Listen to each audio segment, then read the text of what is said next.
The violin is named to be one of the hardest instruments to play. Hello, my name is Kylie Brazel, and I will be giving a speech today on the steps to take in order to properly play the violin. I will be showing the different parts of the violin and where you should place your hands in order to have fluid sound and motion. I have played violin since I was 7 years old, therefore I've been playing for the past 11 years of my life. It was not easy at first, but after multiple hours a day of practice and lessons, I began to master it. First, take the violin and bow out of the case, but always be gentle. The violin is a very expensive instrument, so it should be handled with care. Next, take the bow out of the case. Never touch the horsehairs on the bow. The oils on your skin can damage the hair, causing it to not properly stick to the strings. The next step is to make sure the instrument is in tune. This can be done using a tuner, but I just use my ears because I know how each string should exactly sound. To get the strings into tune, you can use the tuning pegs or the fine tuners.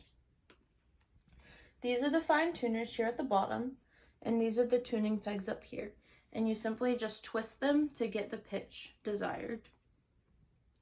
The tuning pegs change the sound more so than the fine tuners because they are larger and adjust the string at a higher amount. Next, you're going to rosin the bow. You will keep a block of rosin in your violin case. Take it out of the box and rub it up and down the horsehairs of the bow 3 or 4 times. If you apply too much, it will leave your string sticky, which you would have to clean. If you do too little, the horsehair won't grip to the strings as you would like it to. Now on to your stance. Your feet should be shoulder width apart and pointed straight ahead of you. When playing violin, posture is everything. Keep your shoulders up, your back straight, and your neck only slightly bent in order to place your chin on the chin rest. Place the violin on your left shoulder, with the shoulder rest arch directly on your shoulder bone. Place your left hand on the neck of the violin. That is located here, closer to the tuning pegs than the neck. So this is also where your fingers go. Keep your elbow straight as well as your wrist. Your wrist will need to be relaxed in order to use vibrato, which is when the finger moves back and forth very quickly to produce a different pitch. Now onto the placement of your right hand, which is on the bow. Place your thumb on the inside of the frog and your pinky on the very tip, and always keep it slightly bent. This is the frog, so your thumb will go right there, and also this is the horsehair, and this is the wood stick, and this is the tip right here.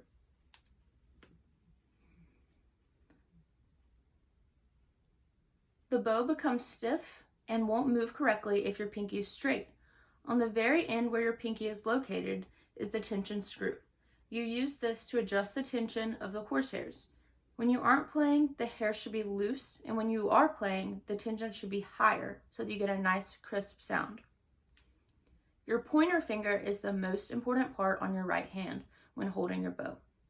It is used to lead the bow where it needs to go on the strings. As for the 2 other middle fingers, they will lay relaxed on the frog, slightly bent. Their only purpose is to help hold the bow in place. Now that your hands are situated, we will talk about how to bring sound to the instrument. On the violin, place the bow in between the bridge and the black fingerboard. This is the bridge right here, and this is the black fingerboard, so you have to keep the bow right in between these 2. If it gets too close to either side, it will sound scratchy. It will also sound scratchy if you apply too much pressure on the bow using your pointer finger on your right hand. You will find the perfect amount of pressure to use in order to achieve the sound desired. You will move the bow back and forth straight across the strings. Left to right, the strings go lower to higher. They go G, D, A, and E. It takes a lot of time to learn correct finger placement to play all of the notes, so I'm not going to go that far into depth with placement on the fingerboard.